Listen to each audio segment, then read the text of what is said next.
إله سبحانه وتعالى أيام هذا الكلام هذا لكوبي كرين نعمة الإسلام كان نعمة الإيمان كان كلن كان نوافتشية ناس وحاضرنا حول ما هذا علينا يا مركز الإرشاد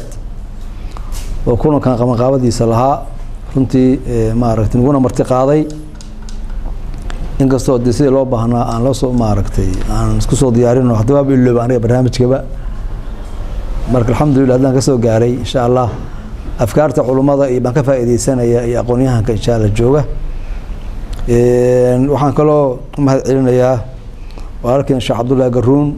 وبحث ملخص وفي عن أهرنت السوجي ذي وأنا سلايا النقاط كمهم كأيو مارتي وفرتكوا في غي runtii waa mowduuc muhiima oo macnaheedu yahay dhibaatadana haysata oo xagga diinta naga gashay meesha lagu daaweyn karaa maxkamadda kaliya maaha xabsiga kaliya maaha ciidanka kaliya maaha waa in daaweyn shaamil ah oo dhammaystiran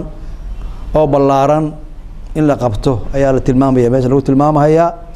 oo macnaheedu yahay haddii qoyskii iyo iskuulkii iyo masjidkii aysan ma aragtay daaweynta aysan qayb ka ahayn xalku waa fogaanaya inkastoo runtii ay muuqato mulaaxado aan iska kaftame haddii ma aragtay usra laga sheekeynayo usra haddii laga sheekeynayo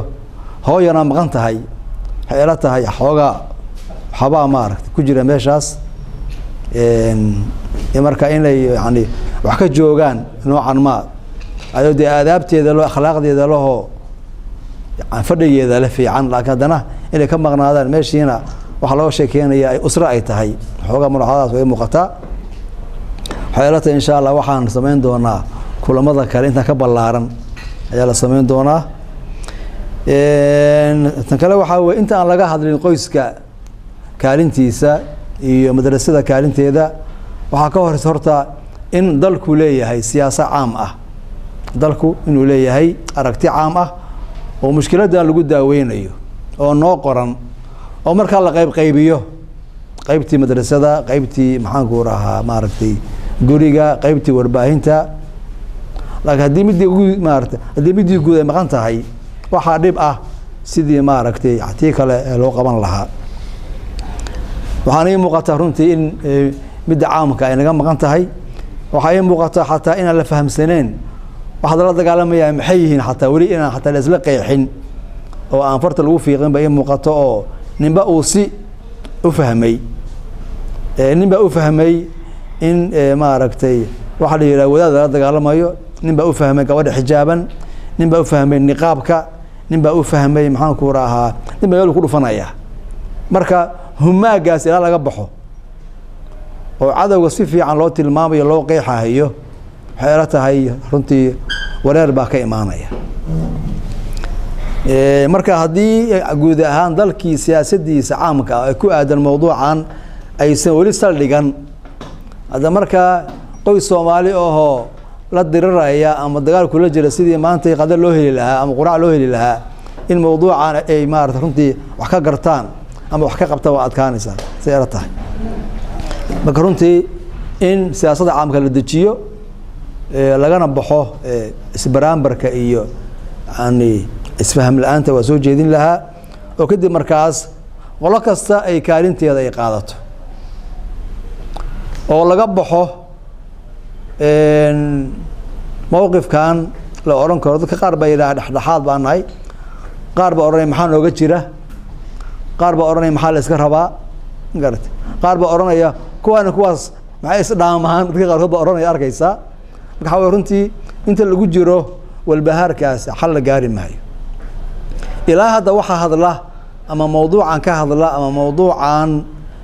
wax ka yira wax kooban weey oo waxa la oran karaa dhammaan meelaha laga hadlo ama ummadda laga tawjiihiyaa mowduucan maba ka hadlaanba oo iskuuladeeni dhexdhexaad bay ka yihiin baa la oran karaa warbaahintii dhexdhexaad bay ka tahay marka laga reebo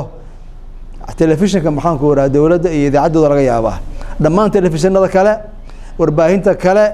mowduucan far ma saarto saasoo kale masaajidii dhexaadda ka yihiin oo shaqadooda ma ah marka mawduucaas ahamiyadaas leh oo meelihii muhiimka ahaa ummadda tawjiihada qaabilsanaa ay ka aamusan yihiin hada si loo fahmay aska adkaanaysa markaas oo usradii ma fahmayso madrasadii ma fahmayso waxay la tahay taasna waxa keenaya maaragtay mawduuca oo aan si fiican ugu soo jeesan aan ku soo khatimahayaa runtii usradu waa meesha ay maaragtay wax ka bilowdaan waa meesha caruurta ay joogto marka usro ama qoys mawduucan fahamsan oo mawduucan u diyaarsan waxaa la heli karaa markii ay thaqaafo helaan markii aqoon helaan markii ay maaragtay lagu talagalo meel maxaanku dadka lagu tababaro mawduucan ka hadla waagii hore barigii kacaanku uu jiray waa garanaysaan dadka in waxa loo sheegaa la go'aansaday waxa loo samaystay meel la yiraaho maaragtay xaqoloyaasha waa loo magacaabi jiray hanuuninta in la xaadiro waajib ay ahaydoo maaragtay durbaan baa la garaaci jiray qofkii laga waayo xoogaa waa la ciqaabi jiray marka